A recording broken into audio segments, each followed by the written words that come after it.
العالمین الصلاۃ والسلام علی سید الانبیاء والمرسلین سیدنا و حبیبنا و نبینا و شفیعنا و ملجأنا و مأوانا و مولانا محمد المبعوث رحمۃ للعالمین وعلی آلہ و اصحابہ اجمعین.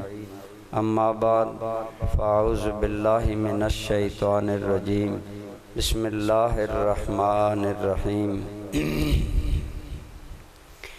قد افلح المؤمنون الذین هم فی صلاتهم خاشعون. صدق اللہ مولانا العظیم. صدق و بلغنا رسولہ النبی الامی الامین الحبیب الکریم. یہ آپ سائیڈوں پر جو پھیلے ہوئے ہیں، اگر آپ ادھر قریب سامنے آ جائیں تو زیادہ بہتر، اور قریب آ جائیں اور زیادہ دوست سامنے بیٹھیں. درود پاک پڑھیے. اللہم صلی علی سیدنا و مولانا محمد وعلی آل سیدنا و مولانا محمد وبارک وسلم علیہ. الصلاۃ والسلام علیک یا سیدی یا رسول اللہ وعلی آلک و اصحابک یا سیدی یا حبیب اللہ. حمد و صلاۃ کے بعد برادران اسلام،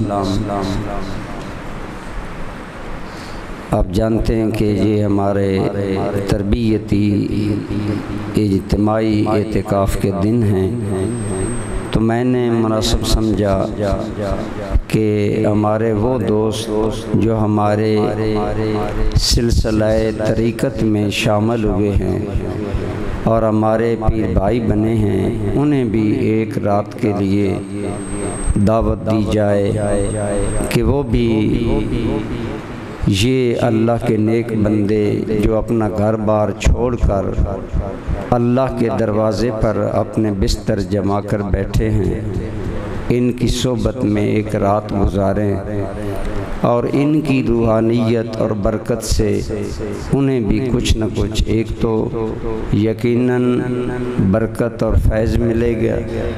دوسری بات یہ کہ یاد رکھیں کہ بیعت کا اصل مقصد یہی ہوتا ہے کہ مرید مرشد کے ہاتھ میں ہاتھ دے کر یہ وعدہ کرتا ہے اور یہ اقرار کرتا ہے کہ میں اللہ کریم تک پہنچنے کے لیے، اللہ کو راضی کرنے کے لیے اور اللہ کی رضا حاصل کرنے کے لیے مرشد کی رہنمائی میں آئندہ زندگی گزاروں گا. یہ مقصد ہوتا ہے بیعت کا. اور واضح بات ہے اس کے لیے مرید اور مرشد کی ملاقات، صحبت ضروری ہے. شومی قسمت کے آج بیعت پیری مریدی ایک رسم بن کر رہ گئی ہے. بس اتنا کافی ہے کہ میں بیعت ہو گیا ہوں، یہ کافی نہیں ہے. عزیزان گرامی قدر، ہمارے مشائخ، تمام مشائخ طریقت جس سلسلے کا ہو، سلسلہ عالیہ قادریہ ہو، سلسلہ عالیہ نقشبندیہ ہو، سلسلہ عالیہ چشتیہ ہو، سہروردیہ ہو، تمام سلسلہ کے بزرگوں کا یہ طریقہ رہا ہے کہ انہوں نے اپنے وابستہ ہونے والے لوگوں کی حقیقت میں رہنمائی کی ہے. مرشد کا معنی ہوتا ہے رہنمائی کرنے والا. تو جب ملاقات ہی نہ ہو، ایک دوسرے کو کبھی دیکھنا، ملنا، صحبت کرنا ہی نصیب نہ ہو تو رہنمائی کیسے ممکن ہے؟ تو میں نے اپنا یہ فرض ادا کرنے کے لیے اس شدید گرمی کے موسم میں آپ کو تکلیف دی. تمام دوستوں سے تو رابطہ نہیں ہو سکا، بہرحال جن تک پیغام پہنچا یا جو آئے، میری دعا ہے اللہ کریم آپ کو قدم قدم پر اجر عطا فرمائے. برادران اسلام، میں نے آپ کے سامنے قرآن کریم میں سے ایک آیت کریمہ تلاوت کرنے کا شرف حاصل کیا. ارشاد باری تعالی ہے قد افلح المؤمنون الذین ہم فی صلاتہم خاشعون، دو جہاں میں وہ ایمان والے کامیاب ہیں جو اپنی نمازوں میں خشوع و خضوع اختیار کرتے ہیں۔ کامیاب دو جہاں میں وہ ہیں، پہلی بات جو ایمان والے ہیں، اور پھر ایمان والوں میں وہ لوگ کامیاب ہیں دو جہاں میں جو اپنی نمازوں میں خشوع و خضوع اختیار کرتے ہیں۔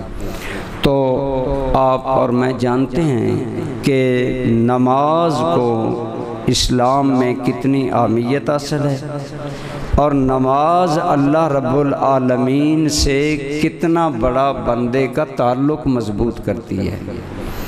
اکثر یہ باتیں آپ جانتے بھی ہیں، لیکن میں نے مناسب سمجھا کہ میں اسی سلسلہ میں آج اپنے معتکفین بھائیوں اور آپ سب سے چند باتیں کروں۔ تو دوستو، نماز اسلام کے بنیادی 5 رکنوں میں سے ایک رکن ہے، آپ جانتے ہیں، اور اس کی اتنی بڑی اہمیت ہے کہ اس کا قرآن کریم میں بار بار ذکر ہوا۔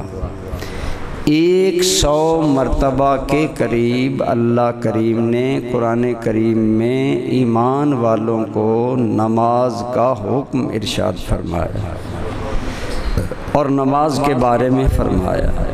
تو آپ دیکھیں، اگر ایک آقا اپنے ملازم کو 1 مرتبہ کوئی حکم دے تو وہ مانتا ہے بات، تو ہم تو وہ لوگ ہیں جو حقیقت میں اللہ کے بندے ہیں، اللہ ہمارا مالک حقیقی ہے۔ اگر وہ بارہا ہمیں نماز کا حکم دیتے ہیں تو حق یہ ہے کہ ہم اللہ کا حکم مانیں اور نماز قائم کیا کریں۔ نماز کو سرکار کریم صلی اللہ علیہ وسلم نے بہت زیادہ اہمیت دی تاکہ میری امت پر اس کی اہمیت اجاگر ہو۔ آپ جانتے ہیں یہ اسلام کے بنیادی 5 رکنوں میں سے ہے، اور حضور صلی اللہ علیہ وآلہ وسلم کی ایک حدیث پاک کا مفہوم یہ ہے کہ میری امت پر سب سے پہلے جو اللہ نے اپنا حکم لازم فرمایا، فرض کیا، وہ نماز ہے، اور کل قیامت میں سب سے پہلے امت سے نماز کا ہی حساب ہوگا۔ اسی طرح چند ارشادات میں بڑے اختصار سے، ٹائم ہمارے پاس تھوڑا ہے، آپ صلی اللہ تعالی علیہ وآلہ وسلم نے نماز کو اسلام کی علامت قرار دیا، نشانی قرار دیا۔ آپ صلی اللہ علیہ وسلم کا ارشاد ہے بین الرجل والکفر ترک الصلاۃ، ایک آدمی اور کفر کے درمیان، ایک آدمی اور کفر کو ملانے والی چیز نماز کو چھوڑ دینا ہے۔ جو نماز نہیں پڑھتا وہ گویا کفر سے ملتا ہے۔ اس حدیث کے تحت بعض علماء نے تو یہ فرمایا کہ جو جان بوجھ کر نماز نہیں پڑھتا وہ گویا مسلمان ہی نہیں، کافر ہے۔ لیکن زیادہ علماء کا موقف یہ ہے کہ کافر تو بندہ نہیں ہوتا، لیکن اس میں کوئی شک نہیں کہ نماز ایمان اور اسلام کی علامت ہے، نشانی ہے، پہچان ہے۔ اگر کوئی آدمی نماز نہیں پڑھتا تو گویا وہ اپنے اسلام کی علامت کھو بیٹھا۔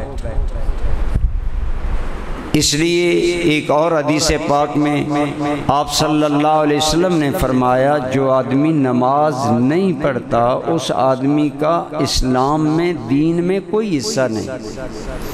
ان ارشادات کی شدت پر آپ غور کریں کہ کس قدر سختی کے ساتھ نماز کی اہمیت کو واضح کیا گیا۔ تو اس لیے نماز کی اہمیت کو واضح کرتے ہوئے آپ صلی اللہ تعالی علیہ وآلہ وسلم نے ارشاد فرمایا، ایک حدیث پاک میں آتا ہے 3 مرتبہ آپ نے فرمایا اتقوا اللہ فی الصلاۃ، اتقوا اللہ فی الصلاۃ، اتقوا اللہ فی الصلاۃ، اے لوگو نماز کے بارے میں اللہ سے ڈرتے رہنا، نماز کے بارے میں اللہ کریم سے ڈرتے رہنا، یعنی اپنی نماز کا خیال رکھنا۔ اسی طرح ایک حدیث پاک میں نماز کو جنت کی کنجی قرار دیا گیا، تو ہم میں سے کون نہیں چاہتا کہ اسے جنت ملے؟ تو گویا نماز کی یہ اہمیت کے ارشادات ہیں۔ انہی اہمیتوں کے پیش نظر نماز ترک کرنے والوں کے بارے میں احادیث بڑی شدید ہیں۔ قرآن کریم میں تو آیا کہ بے نماز کا ٹھکانہ جہنم ہے۔ 29ویں پارے میں ارشاد ہے، جنتی گزر رہے ہوں گے اور جہنم کے گڑھے میں بعض لوگوں کو پہچان کر پوچھیں گے ما سلککم فی سقر، تم کیسے ادھر آ گئے بھائی؟ پہچان لیں گے نا یہ ہمارے ساتھی ہیں، محلے کے لوگ ہیں، تم جہنم میں کیسے آ گئے؟ سقر ایک شدید جہنم کا حصہ ہے جس کی آگ بڑی سخت ہے، اور یہ قرآن کریم میں ہے۔ جنتی پوچھیں گے بھئی تم جہنم میں کیسے آ گئے؟ تو وہ 4 اپنے عمل بیان کریں گے کہ ہمارے اندر یہ 4 چیزیں تھیں جس وجہ سے ہم جہنم میں آئے، اور ان میں پہلا جواب ان کا ہوگا لم نکو من المصلین، ہم نمازیوں میں سے نہیں تھے، ہمارا شمار نمازیوں میں نہیں ہوتا تھا۔ آپ غور کریں ہمارے معاشرے میں کتنے ہمارے مسلمان بھائی ایسے ہیں جو یہ سوچ رکھتے ہوں کہ کیا میں نمازی ہوں یا نہیں، اور اگر نمازی نہیں، یہ تو نمازی ہونا نہیں ہے نا کہ صرف رمضان میں بندہ نمازی بن جائے، صرف اعتکاف کے دنوں میں نمازی بن جائے۔ تو جہنم کے لوگ جو جواب دیں گے اس میں پہلا جواب ہوگا کہ لم نکو من المصلین، ہم نمازیوں میں سے نہیں تھے، ہمارا جرم یہ ہے۔ تو اس سے قرآن کریم کی واضح آیت میں بتایا گیا کہ بے نماز کا ٹھکانہ جہنم ہے۔ اور حضور نبی کریم صلی اللہ تعالی علیہ وآلہ وسلم نے نماز ترک کرنے کے بارے میں جو فرمایا، میں 2-3 حدیث عرض کرتا ہوں، ذرا غور سے سنیں۔ آپ صلی اللہ علیہ وسلم نے فرمایا لوگو جان بوجھ کر نماز ترک کرنے سے بچو، کیوں؟ من ترکھا متعمدن فقد خرج من الملہ، جو جس آدمی نے جان بوجھ کر نماز ترک کی وہ میری ملت سے نکل گیا، وہ ملت اسلام سے نکل گیا۔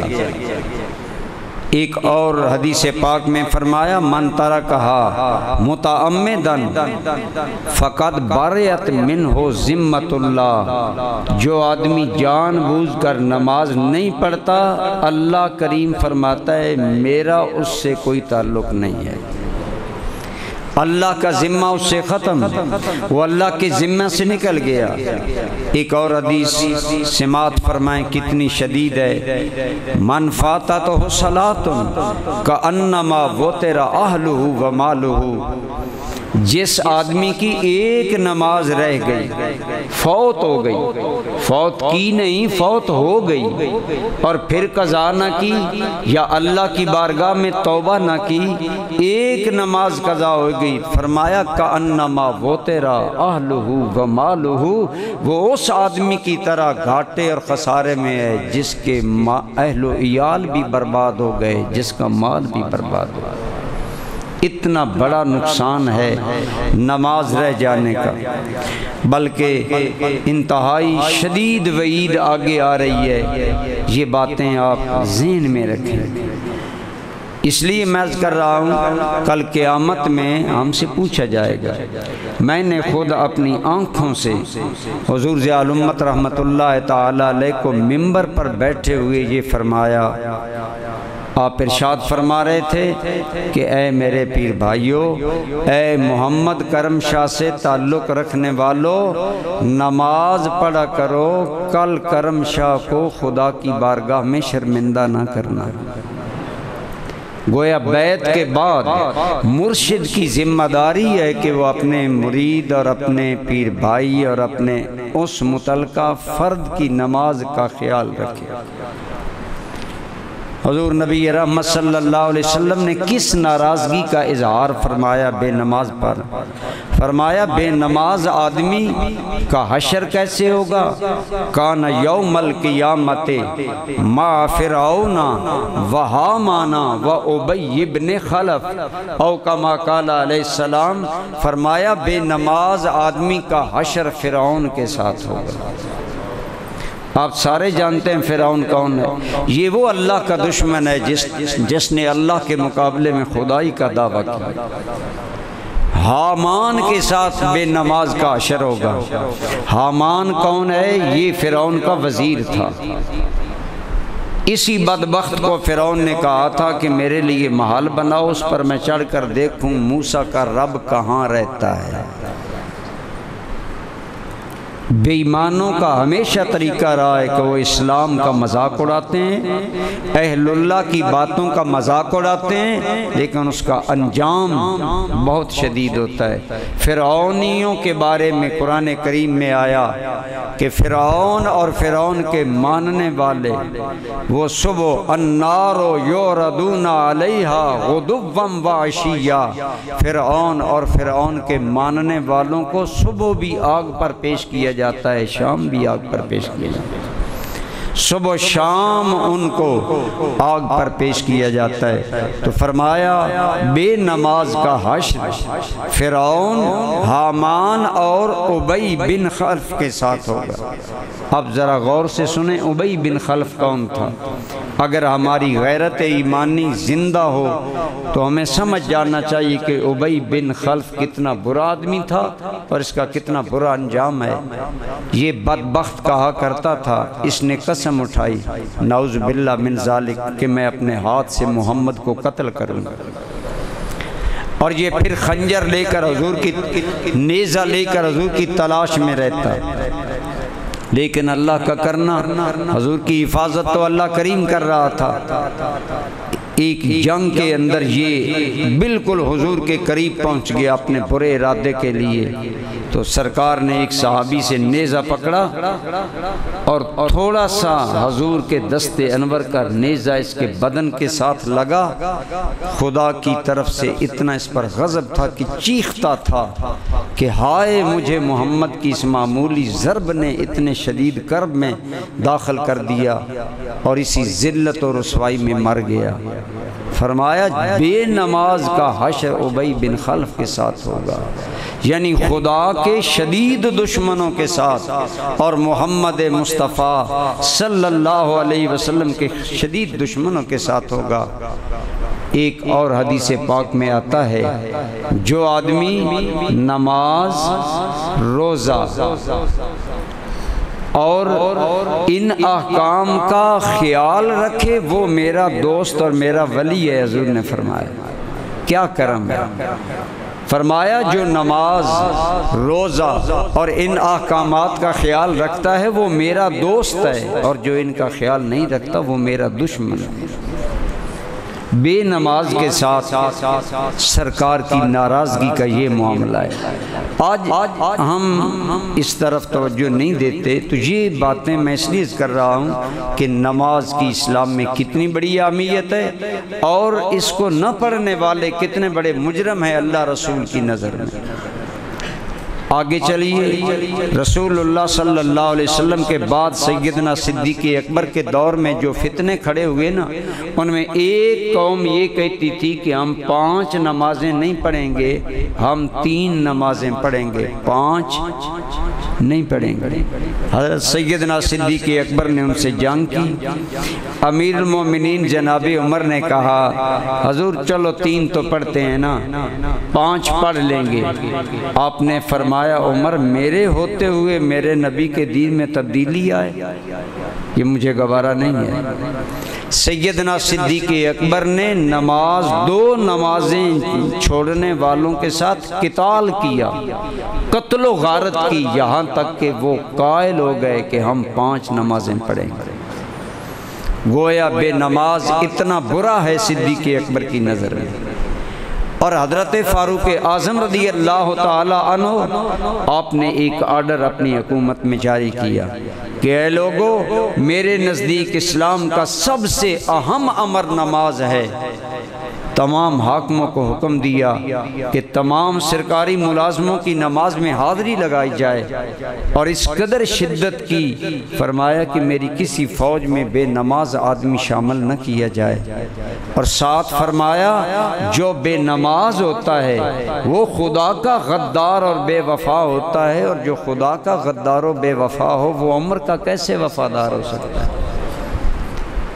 اندازہ لگائیں کہ کس قدر نماز کی اہمیت ہے رسول اللہ کی نظر میں، حضور کے صحابہ کی نظر میں، اور کس قدر اس پر شدت کی گئی۔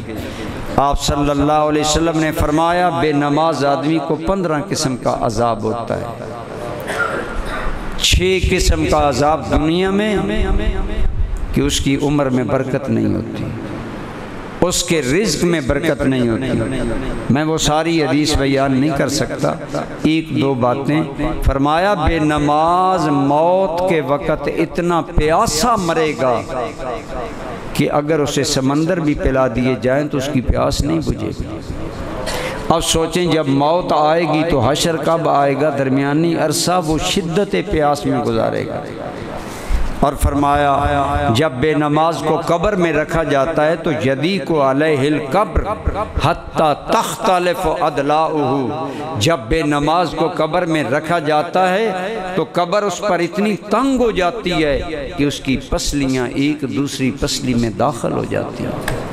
وَيُوقَدُ فِي قَبْرِهِ النَّارِ، اور اس کی قبر میں آگ سلگائی جاتی ہے، آگ بھڑکائی جاتی ہے، اور یہی معاملہ اس کے ساتھ ہوتا رہے گا۔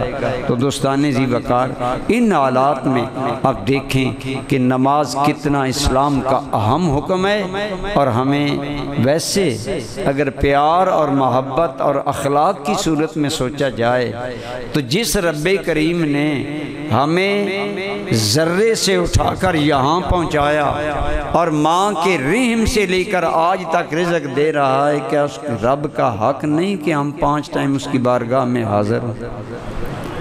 اس لیے اخلاقی طور پر بھی دینی طور پر بھی نماز اسلام میں انتہائی اہمیت رکھتی ہے۔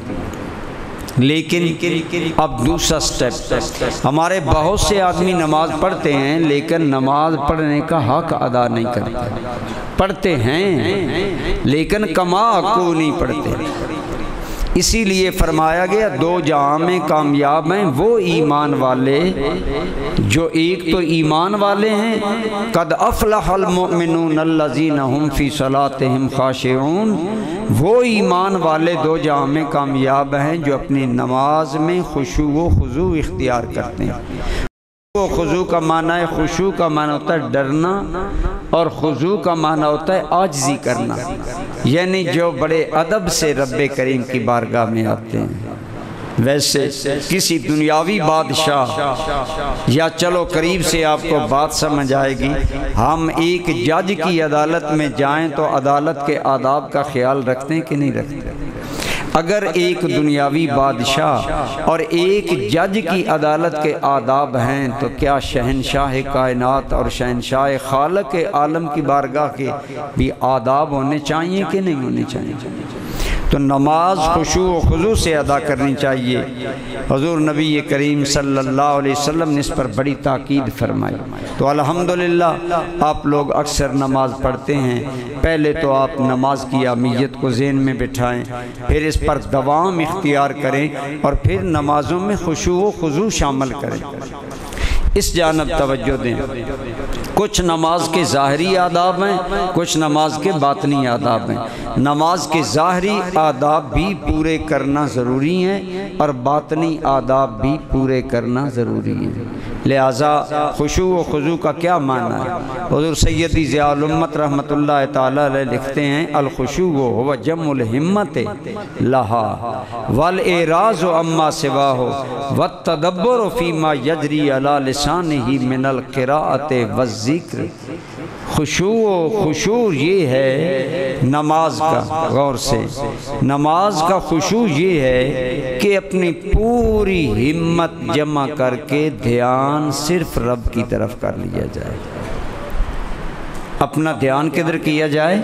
اللہ کی طرف، اور والاعراض عما سوا، اور غیر سے اعراض کر لیا جائے، ادھر ادھر دھیان نہ جائے، مکمل توجہ اللہ کی طرف ہو، اور غور و فکر کریں کہ ہم منہ سے کیا پڑھ رہے ہیں، کیا ہم الفاظ ادا کر رہے ہیں۔ تو ان الفاظ میں تو غور تب ہم کریں گے جب ہمیں نماز کا ترجمہ آتا ہوگا۔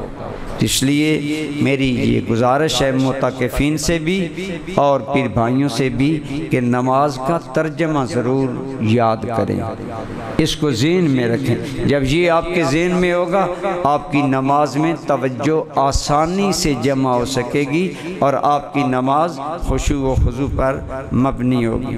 تو لہٰذا خشوع و خضوع یہ ہے کہ نماز کے ظاہری آداب کا بھی خیال رکھا جائے اور باطنی آداب کا بھی خیال رکھا جائے۔ نماز جب پڑھی جائے تو بڑی عاجزی کے ساتھ اللہ رب العالمین کی بارگاہ میں کھڑا ہوا ہے۔ جو جانتے تھے انہوں نے یہ کمال کر دیا اور اس پر عمل کیا۔ حضرت سیدنا علی مرتضیٰ شیر خدا کرم اللہ تعالیٰ وجہ کریم کو آپ جانتے ہیں، آپ کی ذات کتنی طاقتور تھی، لیکن جب نماز کا ٹائم آتا حضرت علی وضو کرتے تو حضرت علی کے بدن پر کپ کپی طاری ہو جاتی، تھر تھر جسم کانپنے لگتا۔ جب ایک مرتبہ ہمت کر کے ایک آدمی نے سوال کیا کہ حضور میدان جنگ میں تو آپ کی شجاعت اور آپ کی بہادری کے سامنے بڑے بڑے پہلوانوں کے جگر پتے ہو جاتے ہیں، لیکن نماز پڑھنے کے لیے آپ اٹھتے ہیں تو آپ کے بدن پر لرزہ طاری ہوتا ہے۔ تو حضرت علی مرتضیٰ نے ارشاد فرمایا، اے آدمی کیا تو نہیں جانتا کہ یہ وہی وقت ہے جو امانت آسمانوں اور زمینوں سے نہیں اٹھائی گئی، وہ امانت ادا کرنے کا وقت آ گیا ہے۔ اتنی بڑی ذمہ داری ذہن میں کہ اللہ رب العالمین کی بارگاہ میں وہ امانت اور وہ ذمہ داری ادا کرنے کا وقت آ گیا، اس لیے علی کے بدن پر لرزہ طاری ہو جاتا ہے۔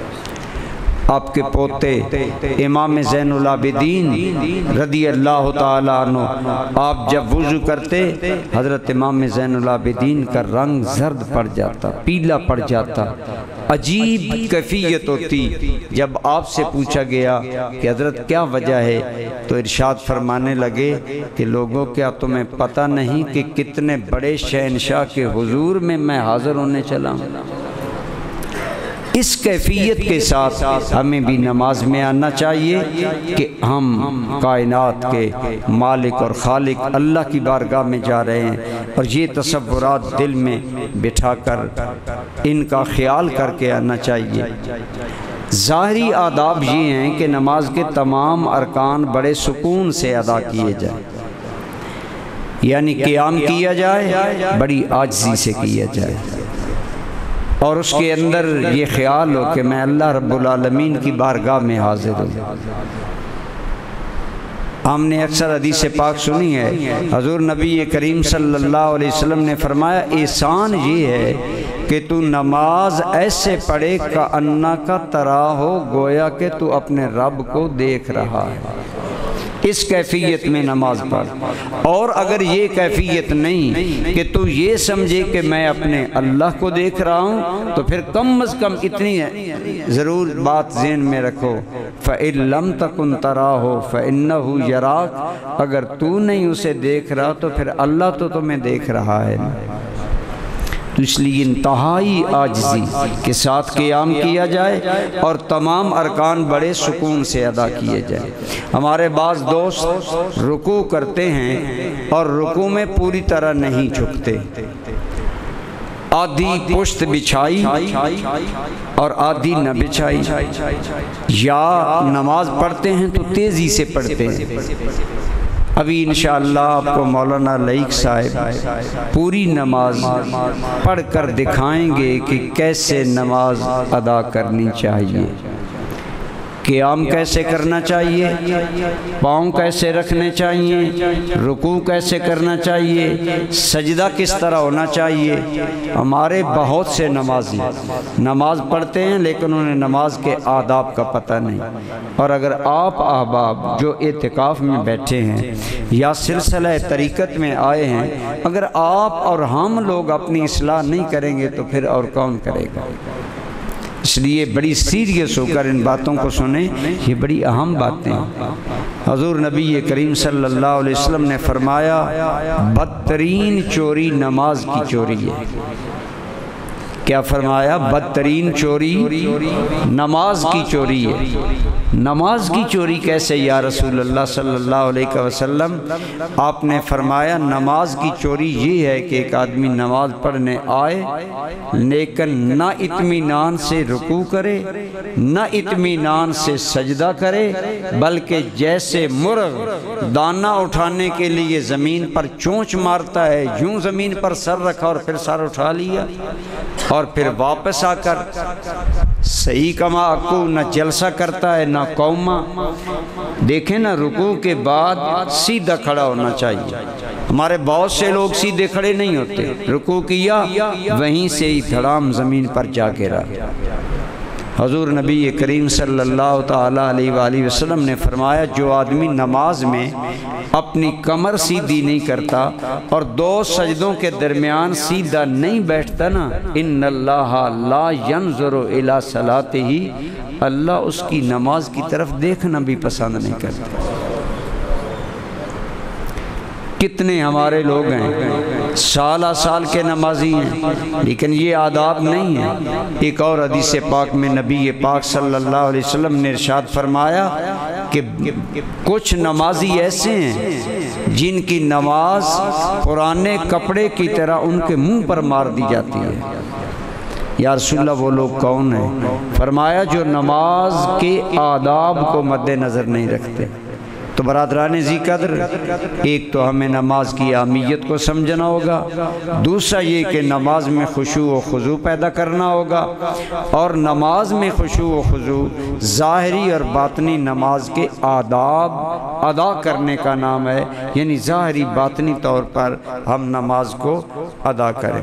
بہت سی باتیں کرنے کا خیال تھا لیکن ٹائم بہت تھوڑا ہے، مین باتیں میں نے آپ کی خدمت میں عرض کر دیں۔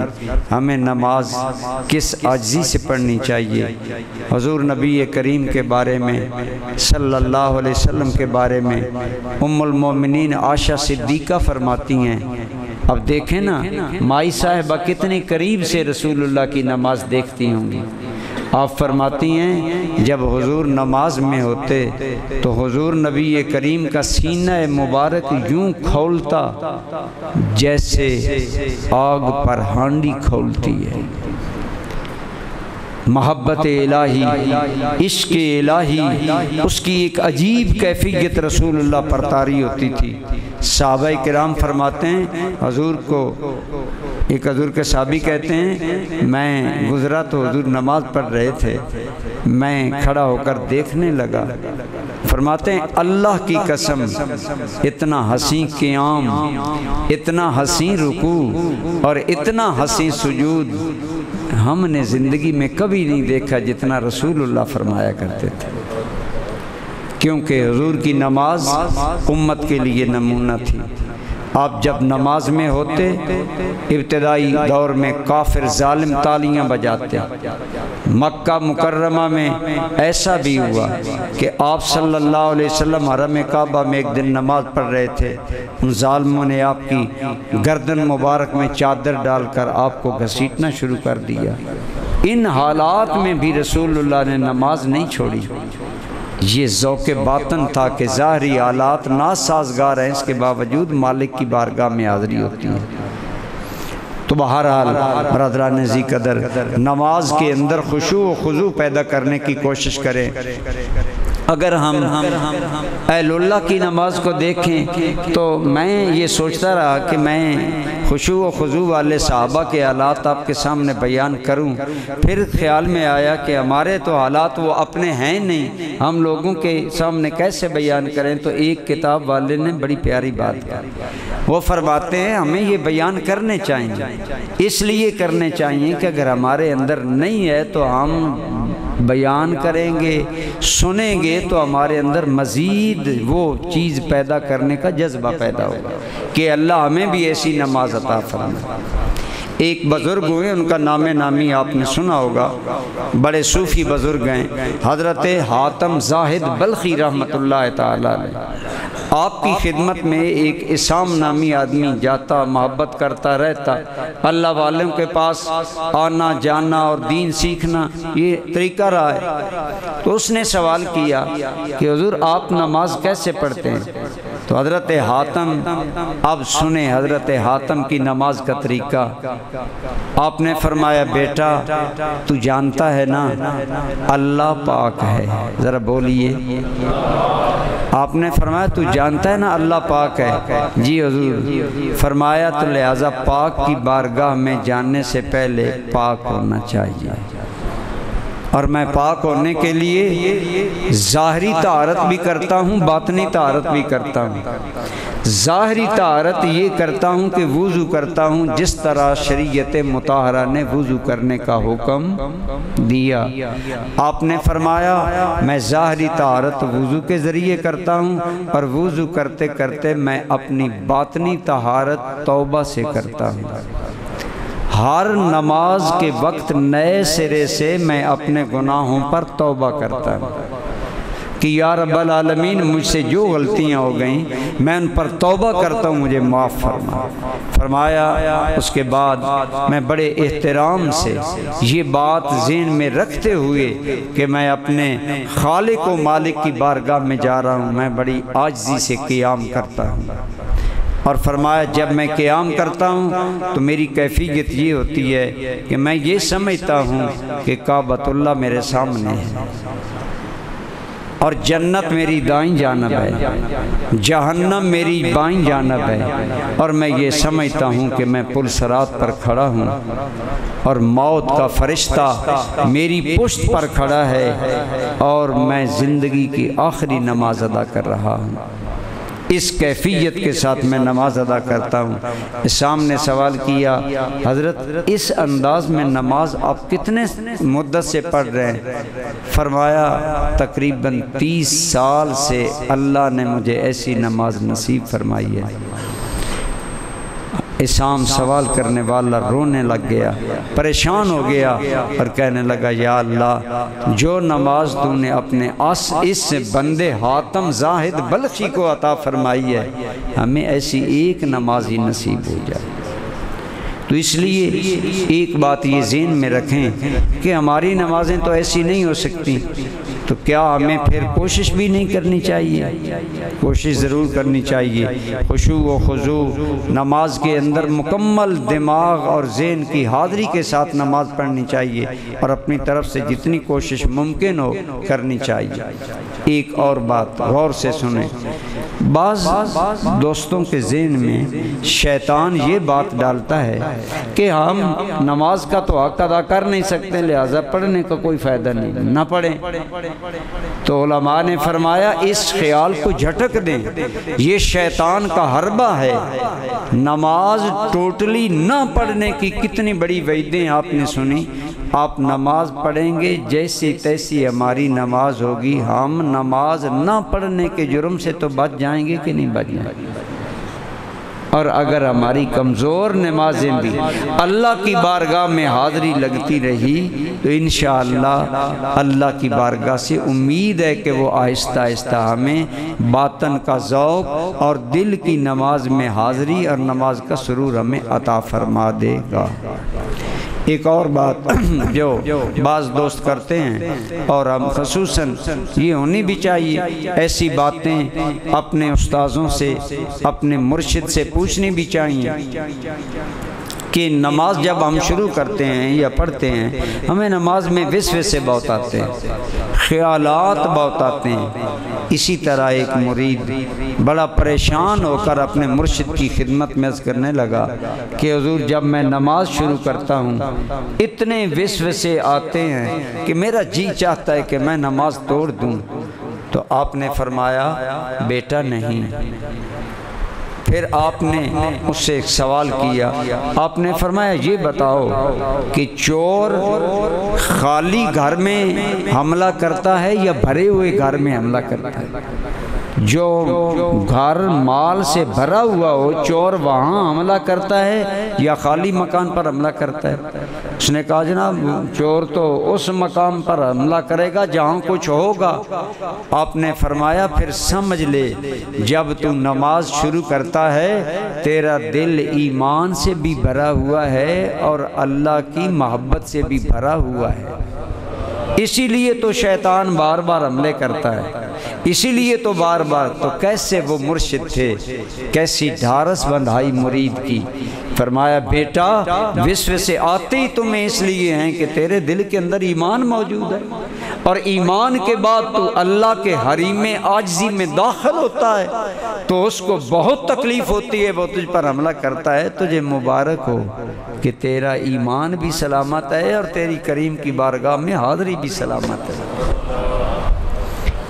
ساتھ ایک اور بات فرمائی جو آپ غور سے سنیں۔ پہلی بات تو فرمائی خیالات اور وسوسوں کے آنے کی وجہ سے نماز چھوڑنی نہیں چاہیے کہ جی میری نماز ناقص ہے، پتہ نہیں قبول بھی ہوئی ہے کہ نہیں پڑھتا۔ بھئی پڑھتے رہیں، آپ کے ایمان کا ثبوت ہے، اللہ کریم سے آپ کی محبت اور تعلق اور لگاؤ کا ثبوت ہے، وہ تو معیہ ہے نا، چلو کمزور صحیح۔ آگے آپ نے فرمایا بیٹا ایک اور بات سنو، جو وسوسے آتے ہیں وہ ہم روک نہیں سکتے۔ کوئی بڑے سے بڑا آدمی بھی یہ نہیں کہہ سکتا کہ مجھے نماز میں کوئی جی خیال نہیں آتا۔ ایون صحابہ کرام کو آتے تھے۔ یہ سجدہ سہو جو ہے یہ صرف آج ہمیں نہیں پڑھتا، صحابہ کو بھی پڑھتا تھا، ان کے بھی خیال ادھر ادھر ہو جاتے تھے۔ حضرت عائشہ صدیقہ کہتی ہیں میری امی ام رومان نماز پڑھ رہی تھی تو میری امی جان تھوڑی سی اس بارے میں ان کا بدن حرکت کر رہا تھا، کوئی حرکت کر رہی ہوں گی مثلا جس طرح ہم خارش کرتے ہیں۔ حضرت سیدنا صدیق اکبر آئے تو آپ نے انہیں ڈانٹا اور ڈانٹ کر فرمایا کیا تمہیں پتہ نہیں کہ تو اللہ کے حضور میں کھڑی ہے اور تو اتنی حرکتیں کر رہی ہے نماز میں؟ فرماتی اتنا سخت ڈانٹا کہ قریب تھا کہ میری نماز ٹوٹ جاتی۔ ام رومان آپ کی والدہ کہتی ہیں۔ تو ایک طرف ہمیں یہ ضرور کوشش کرنی چاہیے اور اس کوشش میں لگا رہنا چاہیے، لیکن کچھ خیالات وہ ہوتے ہیں جو ہم نہ چاہیں تب بھی آ جاتے ہیں، وہ روک سکتے نہیں ہیں۔ تو فرمایا بیٹا کچھ خیالات وہ ہیں جنہیں تو روکے گا تو ان پر قابو پا لے گا جب آج ہر روز آپ اپنی نماز کا محاسبہ کریں۔ حضرت عمر بن عبدالعزیز فرماتے ہیں نماز تنہائی میں محاسبہ کرنے کا بہترین ذریعہ ہے، بلکہ حضور نبی کریم صلی اللہ علیہ وسلم کا ارشاد ہے کہ نماز مناجات ہے۔ نماز کیا ہے؟ مناجات کا معنی ہوتا ہے راز نیاز کی بات کسی سے کرنا۔ یہ بخاری شریف کی حدیث ہے کہ نمازی آدمی یناجی ربہ اپنے رب سے مناجات کرتا ہے، اپنے رب سے راز نیاز کی نمازی باتیں کرتا ہے۔ کتنا میرے بھائی تیرا اور میرا پایا بلند کر دیا گیا کہ ہم غافل دل کے ساتھ بھی حاضر ہو رہے ہیں تو اللہ کے محبوب توجہ دلا رہے ہیں کہ تو اللہ سے راز کی باتیں کرنے جا رہا ہے، اور راز کی باتیں توجہ کے بغیر نہیں ہوتی، لہٰذا توجہ کرو، توجہ لگاؤ، جتنی ہمت ہے اتنی کرو۔ اللہ کا وعدہ ہے میرے محبوب تیری امت اگر اتنا مجھ سے ڈرے گی جتنا وہ ڈر سکتے ہیں تو جو کمی رہ جائے گی میں اپنی رحمت سے پوری فرما دوں گا۔ اس لیے نماز چھوڑنی نہیں چاہیے، پڑھتے رہنا چاہیے اور اس کے اندر بہتری کی کوشش کرنی چاہیے۔ ہاں میں بات عرض کر رہا تھا، فرمایا جو خیالات تیرے روکنے سے بھی نہیں رکتے پھر بھی بعض خیالات آ جاتے ہیں تو فرمایا اس کا حال یہ ہے، یہی حال حضور ذی الامت بھی فرمایا کرتے تھے۔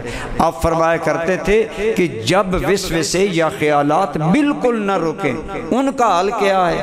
ان کا حال یہ ہے کہ وہ آتے ہیں، آئیں گے، ہماری فطرت میں یہ بات شامل ہے، لیکن اس میں ایک اصول یاد رکھیں، یہ اصول غور سے سنیں۔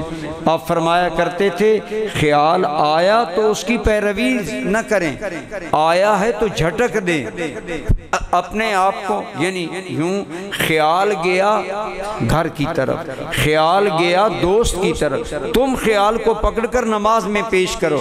اب تیرا اور نفس کا آپس میں مجاہدہ، آپس میں لڑائی، آپس میں ٹکراؤ رہا، نفس ادھر کھینچتا ہے تو ادھر کھینچتا ہے۔ حضور پیر سیال فرمایا کرتے تھے تیری یہی نفس کے ساتھ لڑائی تیرے رب کو پسند آئے گی، اور جب تیرے مرنے کا وقت آئے گا تیرا رب تجھے نفس پر غالب کر کے کامیاب فرما دے گا۔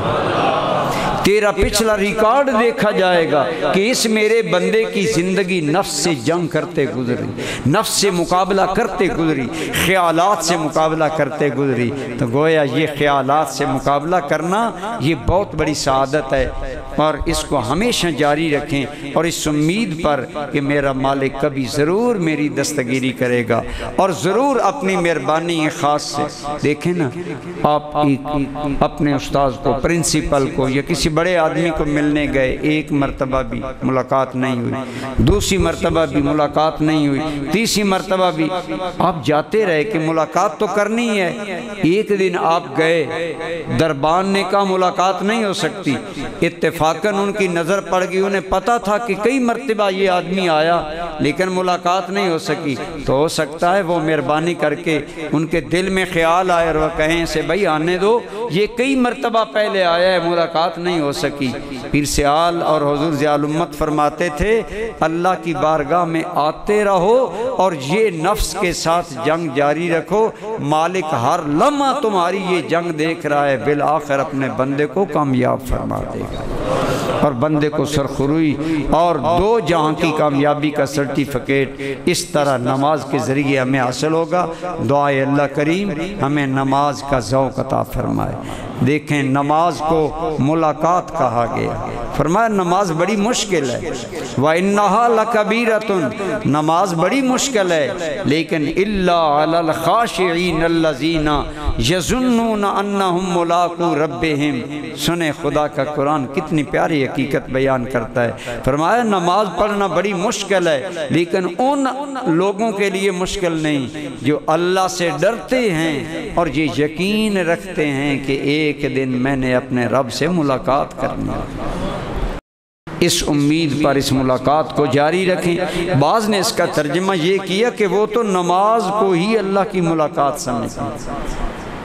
کیوں کہ نماز جب ہوتی ہے تو ہم پہلا کون سا کلمہ منہ سے نکالتے ہیں؟ سبحانک اللہم۔ سارے بولیے کیا ہے؟ اس کا معنی ہے اے اللہ تو پاک ہے۔ اس کا کیا معنی ہے؟ اے اللہ تو۔ اب آپ بتائیں اے کسے کہا جاتا ہے؟ جو ظاہر میں سامنے ہوتا ہے یا خیالات میں سامنے ہوتا ہے؟ تو گویا اللہ کریم نے پہلا کلمہ ہی سبحانک اللہم رکھا جس میں آمنے سامنے کی بات ہے۔ گویا بتایا میرے بندے اپنی عاجزیوں کو، اپنی گناہگاریوں کو، اپنی کمزوریوں کو نہ دیکھ، قدم بڑھا، تمہیں حریم کبریا اور حریم ناز تک پہنچانا میرا کام ہے، اور ہم اتنا جلدی تمہیں اپنے حرم میں پہنچائیں گے کہ تمہیں پہلی ہی مرتبہ خطاب والا صیغہ بولنے کی اجازت عطا فرما دوں۔ پہلی مرتبہ ہی تو عرض کر سکے گا اے میرے اللہ تو پاک ہے، تو تعریفوں والا ہے، تیرا نام برکت والا ہے۔ گویا ملاقات شروع ہو گئی۔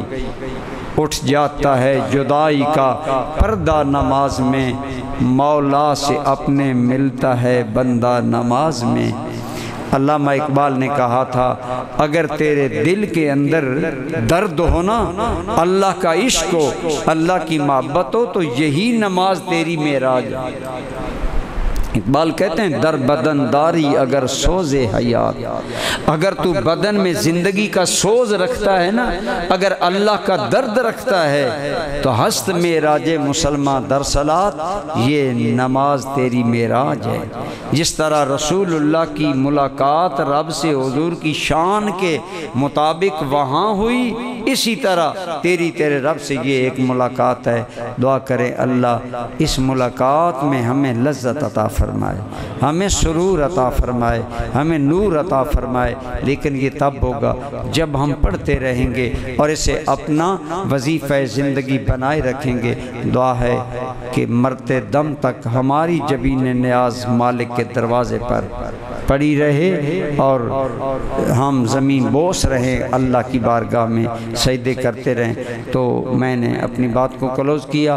اب مولانا لائق صاحب بڑے مختصر ٹائم میں آپ کو دکھائیں گے کہ نماز کیسے پریکٹیکلی پڑھنی ہے، کھڑا کیسے ہونا ہے، اور جو کھڑا ہونے میں غلطیاں ہیں ان کی نشاندہی کریں گے۔